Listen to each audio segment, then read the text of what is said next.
Bonsoir et bienvenue en ce lundi 22 mars 2021 et nous en sommes arrivés aujourd'hui à la méditation numéro 367 et plus particulièrement à la méditation numéro 81 dans le livre de l'Apocalypse que nous méditons depuis le 1er janvier de cette année. Avant de poursuivre dans notre méditation, prions. Père, dans le nom de Jésus, bien-aimé Saint-Esprit, viens déverser en nous ton amour, ta joie parfaite, ton caractère, Seigneur, qui est déjà en nous, le fruit de l'Esprit, que tout disciple a en te recevant comme le Seigneur et Sauveur de sa vie. Eh bien, que nous le laissions nous envahir totalement, complètement. Viens brûler en nous, bien-aimé Saint-Esprit, toute racine, encore d'amertume, de non-pardon qui pourrait ouvrir des portes à l'ennemi. Que ton enseignement, bien-aimé Saint-Esprit, dans le nom de Jésus, que nous allons recevoir une fois de plus ce soir, eh bien, glorifie notre Père, car nous le mettrons en pratique immédiatement. Alors, que ton nom encore soit glorifié, Père, une fois de plus ce soir, dans le nom de Jésus. Merci, bien-aimé Saint-Esprit, d'agir encore en nous. Amen. Nous poursuivons donc dans ce 4e message de notre Seigneur Jésus dans le chapitre 2 du livre de l'Apocalypse. Ce 4e message qui est adressé à l'église de Thyatire et qui va du verset 18 au verset 29. Nous sommes toujours depuis quelques méditations au verset 20, mais c'était important de voir ce que notre Seigneur voulait nous dire et que nous allions chercher, que nous allions dénicher, je dirais, creuser, parce que quelquefois il faut aller chercher. Il faut aller chercher les clés qui sont pour nous. Quelquefois on cherche les clés, on les perd. Ou, eh bien, vous savez, c'est bientôt Pâques, et on entend dans le monde, eh bien, la chasse aux œufs. Eh bien, notre Seigneur nous dit, eh bien, chaque jour, au travers de ma parole, il y a des clés. Chasse, cherche, trouve ces clés. Quelquefois, il nous les donne parce que il est bon.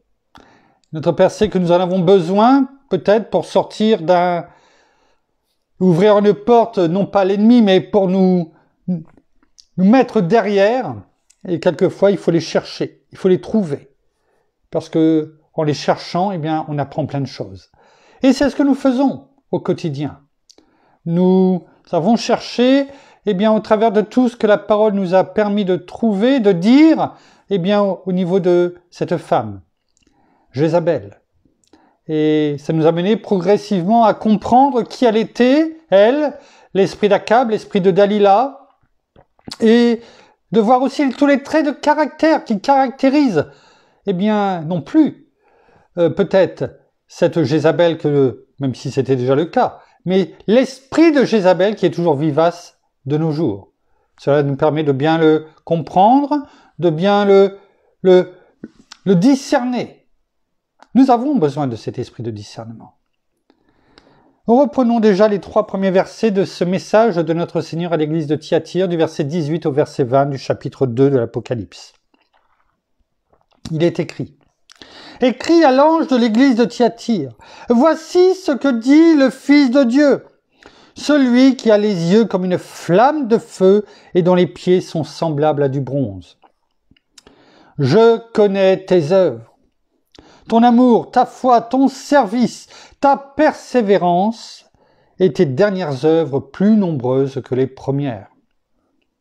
Mais ce que j'ai contre toi, c'est que tu laisses la femme Jézabel, qui se dit prophétesse, enseigner et séduire mes serviteurs, pour qu'ils se livrent à l'inconduite et qu'ils mangent des viandes sacrifiées aux idoles. Comme on le disait en introduction, nous avons vu qui était Jézabel, son mari, le roi Akab. Nous avons vu ses traits de caractère, les 21 traits de caractère lors des 2 dernières méditations.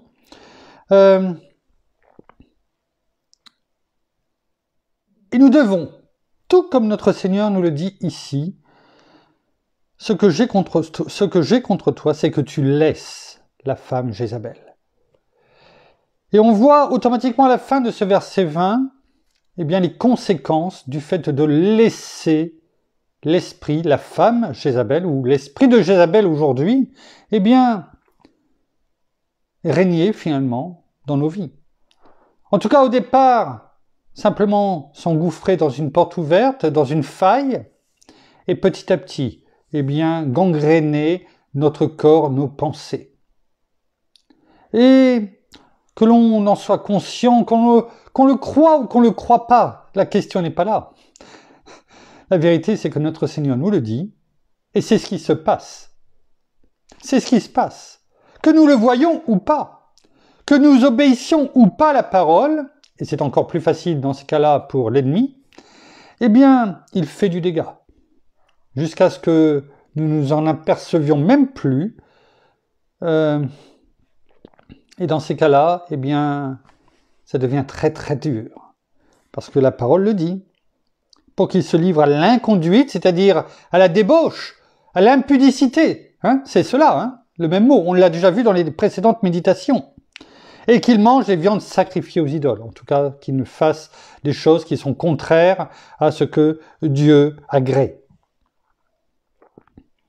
Après avoir vu tout cela, il est important aujourd'hui, eh bien, de dire, et il ne faut pas, et notre Seigneur, et la parole ne nous laisse jamais, en tout cas sur notre faim, F-I-N, mais aussi faim F-A-I-M, parce qu'elle nous nourrit.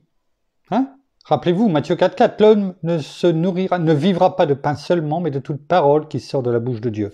Et après avoir vu tout ce qu'était Jézabel, ce qu'elle avait fait, ses caractères, eh bien nous devons aujourd'hui comprendre comment lutter contre elle. Elle, mais bien sûr tout esprit méchant, tout esprit démoniaque. Parce que notre Seigneur nous dit, tu ne dois pas finalement laisser la femme Jézabel régner dans ta vie, te diriger.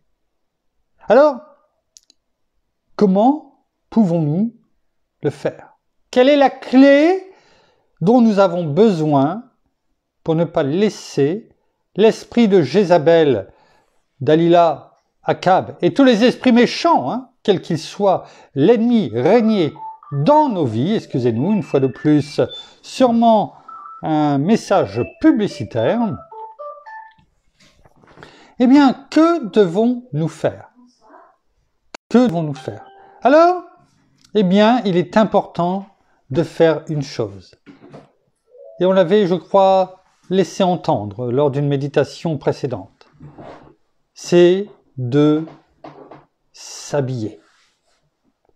De s'habiller. De se revêtir de cette clé formidable qui est et qui se trouve, et je pense que vous la connaissez parfaitement, dans Éphésiens 6, versets 10 à 18.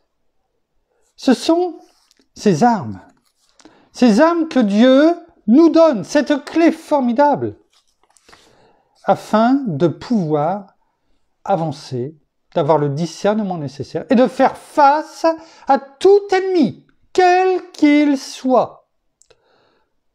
Ça, c'est important. Ça, c'est la clé. Une des clés. Nous n'allons pas toutes les passer en revue, mais au moins, déjà avoir les principales qui nous permettent de comprendre comment lutter contre l'ennemi. Et cet esprit de Jézabel, bien sûr, et de ne pas le laisser, comme le dit notre Seigneur. Alors, on le retrouve dans Éphésiens 6, versets 10 à 18, et la parole nous dit « Au reste, fortifiez-vous dans le Seigneur et par sa force souveraine. » Déjà, il faut comprendre que nous devons nous fortifier en Christ notre Seigneur. C'est lui notre force. Sans lui, il est dit au verset 15, verset 5 et suivant, sans lui, nous ne pouvons rien faire. Il est également dit dans Philippiens 4, verset 13, « Je puis tout par Christ qui me fortifie. » C'est en lui que nous puisons nos forces. Si nous cherchons à lutter contre l'ennemi avec nos propres forces humaines, je puis vous garantir que nous avons déjà perdu d'avance. Oh, nous avons beau savoir peut-être comment faire, mais si nous ne déclarons pas et proclamons pas la parole contre l'ennemi, et nous allons y revenir, eh bien, c'est nos propres forces, avec nos propres forces que nous luttons et nous sommes perdus d'avance. Tout est un impératif, hein? C'est un ordre qui nous est donné. Tu veux la clé? Tu veux combattre contre l'ennemi? Je te donne tout ce qu'il faut, nous dit la parole, nous dit notre Père. Je te donne tout. Prends-le, serre-le et écris-le, grave-le sur les tables de ton cœur et ne l'oublie jamais. Parce que l'ennemi fera toute chose pour que, 1, vous ne le compreniez pas, 2, pour que vous l'oubliez, le moment venu. Parce qu'il connaît très bien la parole, et nous allons le voir. Il est écrit au verset 11, « Revêtez-vous de toutes les armes de Dieu, toutes les armes de Dieu. » On ne peut pas partir en guerre chaque jour en ne prenant que certaines choses et en laissant d'autres sur le côté. On peut vouloir prendre la voiture pour partir, mais si on ne prend pas les clés, on ne démarrera pas. Et là, c'est un peu la même chose. On peut en prendre certaines armes, mais si nous ne nous revêtons pas de toutes les armes de Dieu, comme nous dit notre Père, eh bien, c'est qu'il va y avoir un manque. Et l'ennemi, vous savez, sur le terrain du combat, eh bien, voit, c'est le but d'une guerre, hein, voit l'endroit où il peut frapper son adversaire. Bien entendu, s'il y a un endroit où il peut le frapper, c'est là où il va le frapper. Donc c'est important de prendre toutes les armes de Dieu, que Dieu nous donne, afin de pouvoir tenir ferme. Et c'est ce qu'il nous dit.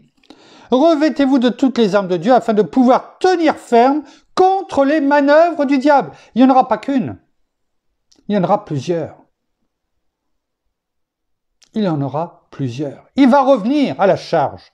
Il ne va pas se contenter que d'une salve. Il voudra nous faire tomber coûte que coûte.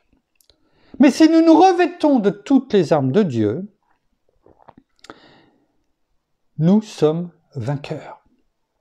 Plus que vainqueurs en Christ Jésus. Car la parole nous le dit au verset 12, car nous n'avons pas à lutter contre la chair et le sang. Ce n'est pas contre la personne en elle-même que nous avons à lutter, mais contre les principautés, contre les pouvoirs, contre les dominateurs des ténèbres d'ici-bas, contre les esprits du mal dans les lieux célestes. C'est pourquoi, la parole nous dit, c'est pourquoi vous avez besoin de toutes ces armes que je vous donne. Conduits par notre bien-aimé Saint-Esprit dans le nom de Jésus. De retirer de Christ et de laisser notre bien-aimé Saint-Esprit, eh bien, utiliser toutes ces armes parce qu'il nous conduira à le faire. C'est pourquoi, donc si vous voulez lutter contre tous ces esprits, notamment l'esprit de Jézabel et consorts, c'est pourquoi prenez toutes les armes de Dieu. De nouveau, il nous est dit de prendre toutes les armes de Dieu. Une deuxième fois en 3 versets. Nous ne croyons pas plus malins que Dieu et ne croyons pas que nous serons plus malins que le malin lui-même. Ouais. Écoutons et obéissons à ce que nous dit la parole. Ayons la crainte de la parole dans notre cœur, la crainte de Dieu. Oui, cette crainte respectueuse et révérencieuse, oui. N'oublions pas qu'il est dit dans la parole, la crainte de Dieu, c'est le début de la connaissance. si nous n'avons pas cette crainte, eh bien, la connaissance ou la sagesse, suivant les versets, suivant les endroits où on les trouve, mais si nous n'avons pas cette connaissance ou cette sagesse divine, nous n'avancerons pas. Il nous manquera toujours quelque chose, un ingrédient. Et il est dit, c'est pourquoi prenez toutes les armes de Dieu afin de pouvoir résister. Donc ça veut bien dire qu'il va falloir résister. Comment pouvons-nous résister si nous n'avons pas ce qu'il faut pour résister? Il fait froid dehors.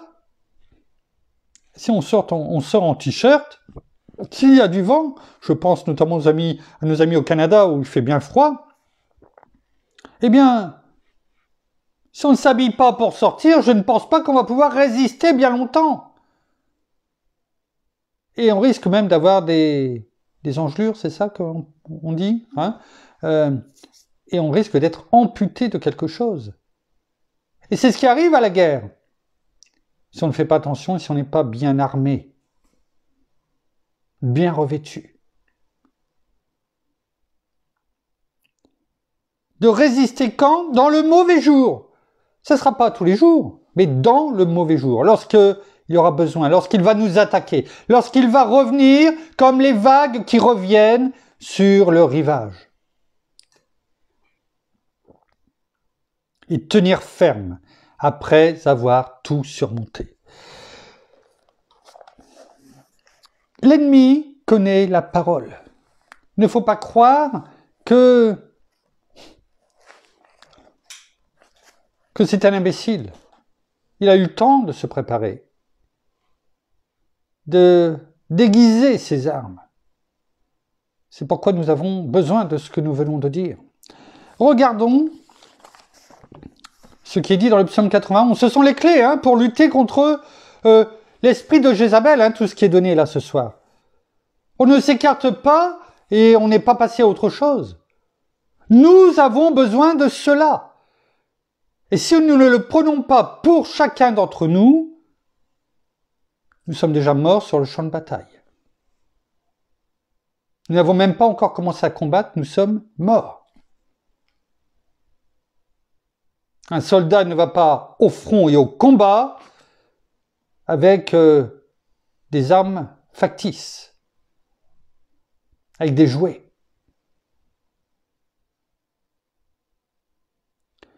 Regardons ce qui est écrit dans le psaume 91. Et l'ennemi voudra tout faire pour que nous ne le comprenions pas et surtout que nous ne l'ayons pas en tête. Il est malin. Il connaît la parole. Il connaît la parole. Regardez. Il est dit dans le psaume 91, « Tu fais du Très-Haut ta retraite, aucun malheur ne t'arrivera, aucun fléau n'approchera de ta tente. » Pourquoi? Car il donnera, Dieu donnera pour toi. C'est-à-dire qu'il le fait pour toi. Des ordres à ses anges, ceux qui ont été le ministère angélique, créé pour ceux qui doivent hériter du salut. Il donnera pour toi des ordres à ses anges pour te garder dans toutes tes voies. Ils te porteront sur les mains de peur que ton pied ne heurte contre une pierre. Alors, on va juste s'arrêter là. Et on va voir dans Matthieu, on a parlé tout à l'heure de Matthieu 4.4, et on va aller 2 versets plus loin, dans Matthieu 4, au verset 6. Et là, vous allez voir comme quoi nous avons besoin de toutes ces armes de Dieu dont nous avons parlé dans Éphésiens 6, versets 10 à 18, pour nous garder. Pourquoi?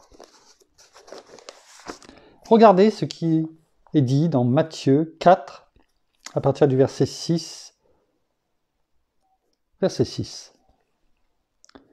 C'est lorsque notre Seigneur a été tenté dans le désert après 40 jours et 40 nuits et qu'il eut faim.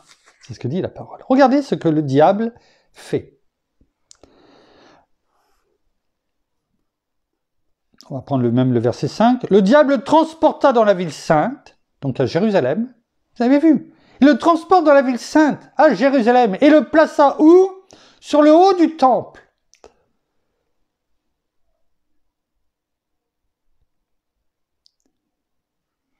Il ne faut pas croire, et on le voit ici, il essaiera de s'approcher au plus près de Dieu, du temple de Dieu. N'oublions pas que nous sommes, selon ce qui est écrit dans la parole d'un Corinthiens 3, 16, « Ne savez-vous pas que vous êtes le temple de Dieu et que l'Esprit de Dieu habite en vous ?» Nous sommes le temple de Dieu. Et l'ennemi cherchera toujours à s'approcher au plus près du temple de Dieu que nous sommes aujourd'hui dans la Nouvelle Alliance. C'est ce qu'il a fait ici. Avec Jésus, le Fils de Dieu lui-même. Alors à combien plus forte raison il le fera avec nous?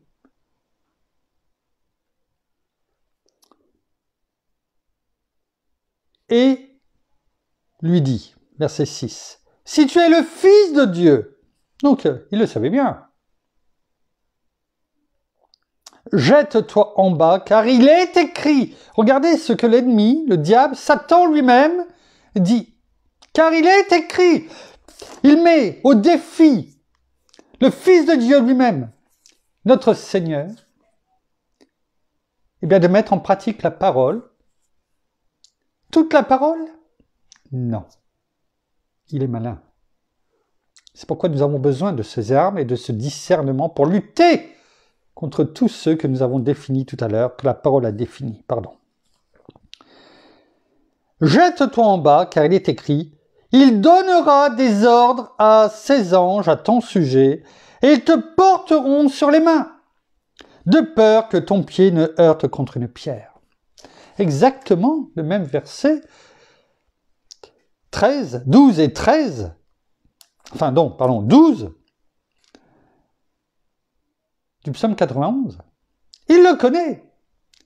La seule chose, c'est que c'est une demi-vérité. Il ne dit pas tout. Et il fait exprès, comme il l'a fait avec Adam et Ève, pour les faire chuter, eh bien, il fait exprès d'occulter totalement le verset suivant, le verset 13, qui est une autre clé, qui est une autorité qui nous est donnée en Christ Jésus notre Seigneur.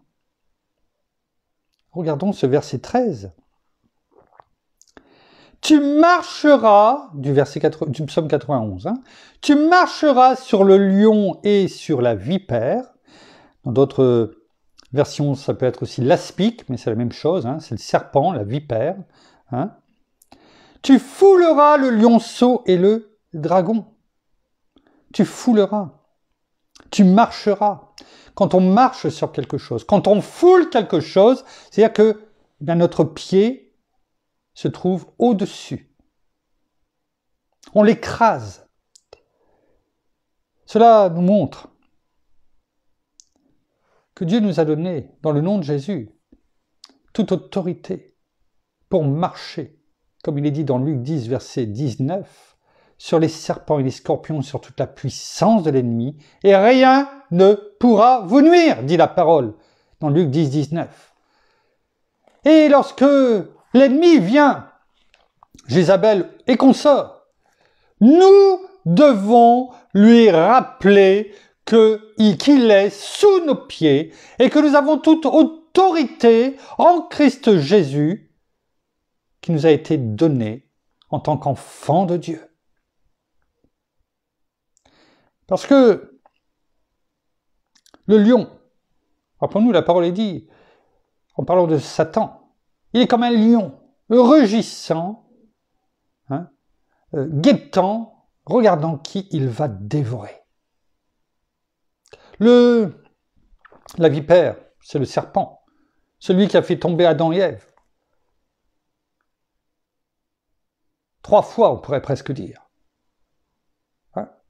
Selon qu'il est écrit dans la parole de 1 Jean, chapitre 2, versets 14, 15, 16, 17, mais il est parlé. Car l'orgueil, car la convoitise de la chair, la convoitise des yeux et l'orgueil de la vie, ces 3 choses-là ont fait tomber 3 fois finalement Adam et Ève. voyant le fruit qui est beau, attirés par l'orgueil d'être comme Dieu, de ne pas mourir, pouvoir faire tout ce que l'on veut. Voilà la convoitise de la chair, la convoitise des yeux, l'orgueil de la vie. Et cela doit nous servir d'exemple. Et il va essayer toujours ces mêmes méthodes. Rappelez-vous, l'esprit de Jézabel, de séduction, de mensonge, de tromperie. C'est tout cela. Mais nous devons rappeler à l'ennemi ces clés qui nous sont données. Cette autorité que nous avons en Christ Jésus. Nous rappeler, tout simplement, que notre Seigneur a été sur la croix pour nous. Son sang a coulé. Et que par sa mort et sa résurrection, il nous a justifiés. Cette justification, c'est finalement, il a tout pris sur lui pour que nous soyons rendus justes. Non pas nous, mais Christ en nous.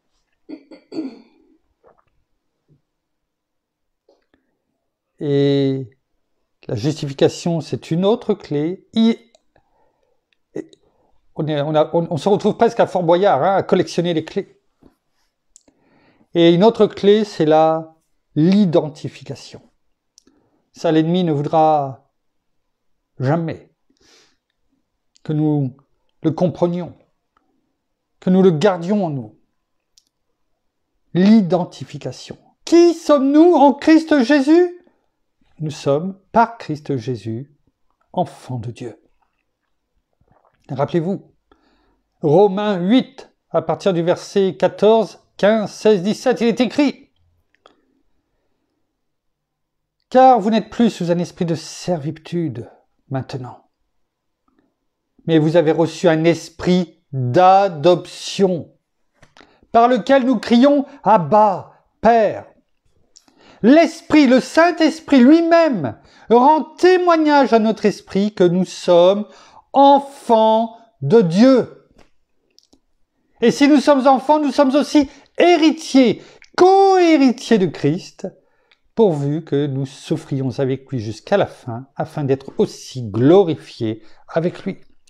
Voilà ce que l'ennemi ne veut pas que nous gardions dans notre cœur. Que nous sommes justifiés et que nous sommes enfants de Dieu. C'est une réalité. Et notre Seigneur a fait de nous, en plus, ses ambassadeurs sur terre et nous a donné, comme on le disait tout à l'heure dans Luc 10, 19, toute autorité, tout pouvoir pour marcher sur les serpents et les scorpions, sur toute la puissance de l'ennemi. C'est important tout cela. Parce que c'est avec la parole que nous vaincrons l'ennemi. Regardez, Jésus a répondu à Satan lorsqu'il a voulu le tromper comme il a fait avec Adam et Ève. Voilà ce qu'a répondu notre Seigneur au verset 7 de Matthieu chapitre 4. Jésus lui dit, d'autre part il est écrit, il lui dit, ok, tu connais la parole? D'autre part il est écrit, tu ne tenteras pas le Seigneur ton Dieu. Ouais. Il a répondu par l'Écriture, par la parole de Dieu. Nous devons avoir sur notre cœur tous ces versets que nous venons de donner. C'est important. Deux dernières choses. Dans 1 Jean, dans la première épître de Jean, on en a parlé tout à l'heure, on a parlé du chapitre 2, mais regardez ce qui est dit, on en a déjà parlé. Dans ce chapitre 3, premier verset, regardez, et tout au début du verset 2. Voyez quel amour le Père nous a donné, puisque nous sommes, c'est du présent continu, nous sommes, pas nous serons, nous sommes quoi? Appelés enfants de Dieu, et nous le sommes. Nous sommes à la moitié de ce premier verset, et la parole est claire. Puisque nous sommes appelés enfants de Dieu, et nous le sommes, parce que notre Père nous aime d'un amour extraordinaire. Il même dit ensuite, voici pourquoi le monde ne nous connaît pas, c'est qu'il ne l'a pas connu. Bien-aimés, début du verset 2, nous sommes maintenant enfants de Dieu. Bien-aimés, nous sommes, une fois de plus, martelés, maintenant, pas demain, pas après-demain, maintenant. Et sous cela, ce sont des clés, un trousseau de clés qui nous a été donné ce soir afin de pouvoir vaincre l'ennemi, quel qu'il soit. Parce que l'ennemi a horreur de savoir que nous sommes revêtus de toutes les armes de Dieu, que nous sommes revêtus du sang de notre Seigneur Jésus, ce sang précieux qui coule sur nous en permanence, que nous connaissons la justification, mais surtout aussi l'identification de qui nous sommes. Tout cela, notez-les, apprenez-les par cœur. Parce que c'est cela qui fait fuir l'ennemi. Et une fois que nous aurons bien compris, que nous avons compris cela, eh bien, l'ennemi ne nous voit plus du même œil. Il se dit, ce n'est pas la peine d'insister de trop avec lui, je reviendrai sûrement, comme il a dit avec notre Seigneur Jésus, à un moment plus favorable. C'est pourquoi nous devons remettre le couvert, si je puis m'exprimer ainsi, au quotidien. Oh, ce n'est pas du radotage. C'est vrai que, et ça fait, juste pour terminer la conclusion, eh bien, une fois que nous avons compris tout cela, il faut se tourner, et ça sera l'objet d'une autre, en avançant, ou un autre jour, eh bien, sur quelque chose d'autre. Parce que là, nous sommes revêtus pour combattre, et nous avons toutes les armes pour combattre, toutes les clés. Maintenant, nous sommes dans le combat. Et ce combat, eh bien, il va se passer, comme on l'a déjà dit dans d'autres méditations, eh bien, dans le champ de notre pensée. C'est là le champ de bataille. Et c'est là où il va falloir combattre afin de se poser la question au quotidien. Qui tient la télécommande de mes pensées? Celui qui tient la télécommande, c'est lui qui appuie et qui allume par exemple la télévision ou entre autres. Si vous ne l'avez pas dans vos mains, vous pouvez toujours essayer d'appuyer, il n'y a rien qui bougera. Qui tient la télécommande de nos pensées? Et c'est vrai que, je vous dis chaque jour, tout ce que nous avons dit aujourd'hui, il faut le dire, haut et fort, le déclarer, le proclamer, pour nous, pour que l'ennemi entende, pour rendre gloire à notre Père. Parce que ce que nous déclarons et proclamons de notre bouche s'accomplit. Ce sont des promesses qui s'appliquent et qui se réalisent au quotidien. Ça m'est déjà arrivé, ça m'a traversé l'esprit quelquefois, et je sais que ça ne vient pas de Dieu. C'est est-ce que tu ne fais pas que radoter à force de redire tous les jours la même chose le matin? En déclarant et en proclamant la parole de Dieu chaque matin? Depuis des mois, des années? Tu crois est-ce que c'est bien utile? Mais je sais que ça ne vient pas de Dieu. L'ennemi voudrait justement que nous oublions. Et ainsi, eh bien, comme Adam et Ève, entre autres, eh bien, oublier ce que Dieu a pu dire et laisser à ce moment-là des fissures, des failles, des portes ouvertes qui deviennent des gouffres. Ouais. Non, on ne radote pas. mais la parole s'ancre de plus en plus en nous, prend racine, tellement des racines, eh bien que rien ne peut les retirer, et c'est ainsi que nous tenons ferme. Voici comment eh bien, nous pouvons combattre l'ennemi, sortir vainqueurs, avec toutes les clés que nous avons reçues ce soir, dans le temps qui nous était imparti.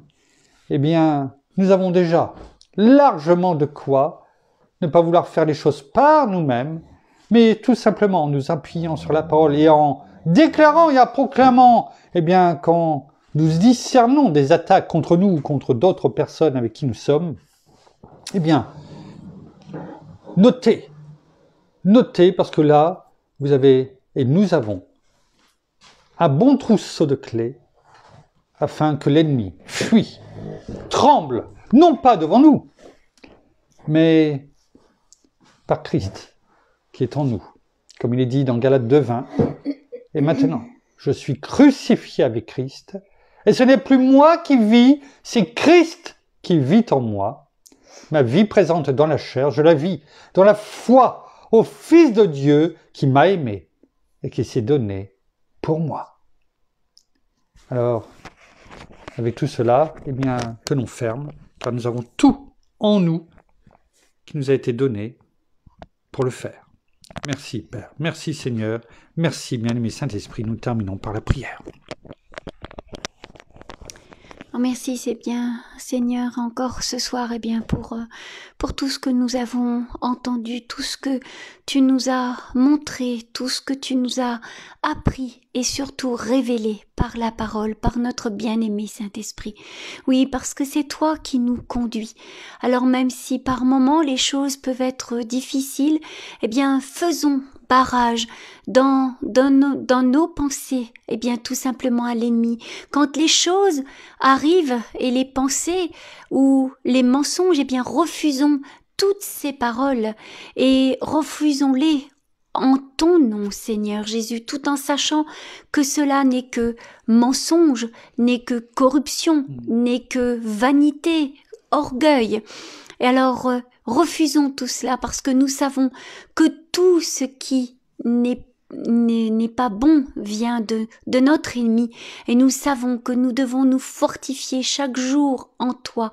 Alors oui, nous avons besoin de toi, nous avons besoin de ta force souveraine et c'est pourquoi, eh bien, nous voulons nous revêtir chaque jour de tes armes, toutes celles que tu nous donnes afin d'être prêts et armés, afin de combattre comme nous l'avons déjà dit, eh bien, notre ennemi commun, à chacun de tes enfants, nous avons ce même ennemi qui est là pour nous faire chuter, pour nous faire tomber, afin de pouvoir être heureux qu'il fasse tomber tes enfants. Mais pour cela, eh bien, nous devons rester fermes dans la foi, fermes dans l'espérance, fermes en ton amour, en ta grâce, en ta miséricorde, entre tout cet amour que tu nous as donné, Père, en nous donnant ton Fils unique pour nous, pour le pardon de nos péchés. Alors oui, soyons nous aussi, eh bien, nous sommes bien sûr tes enfants et nous voulons encore chaque jour te rendre gloire et te rendre grâce pour tout ce que tu as fait. Et nous aussi, nous voulons te prouver non seulement notre amour pour toi et simplement, eh bien Seigneur Jésus, vraiment être là chaque jour avec toi et être enseigné par toi. Alors, soyez tous abondamment bénis, frères et sœurs, dans le nom de notre Seigneur Jésus-Christ. Amen. Amen. Merci. Voilà, ainsi s'achève la méditation de ce soir. Nous vous bénissons abondamment de toutes les bénédictions spirituelles dans les lieux célestes en Christ. Nous saluons, comme à l'accoutumée, nos amis au Québec, au Canada, en francophonie, en France, à Paris, malgré le confinement qui est reparti, et autour de chez nous. Nous vous souhaitons une agréable fin de journée pour certains, de soirée pour d'autres. Nous vous souhaitons un bon appétit. À toutes et à tous, une excellente nuit. Notez également que désormais, sauf avis contraire, eh bien les méditations se dérouleront à 18h30 désormais, parce que nous avons eu une heure, on nous a donné, vous savez, une sucette. On a eu une heure supplémentaire de recul du couvre-feu. Bon. Et une petite confiserie qui fait du bien. Et alors donc, nous en profitons pour reculer la méditation d'une demi-heure afin de pouvoir avoir un petit peu plus de temps pour nous préparer. En tout cas, voilà, nous serons là, et bien demain, en tout cas au même endroit, et donc à 18h30. Et nous vous souhaitons en tout cas une agréable fin de journée, soirée, une très bonne nuit. À demain. Au revoir.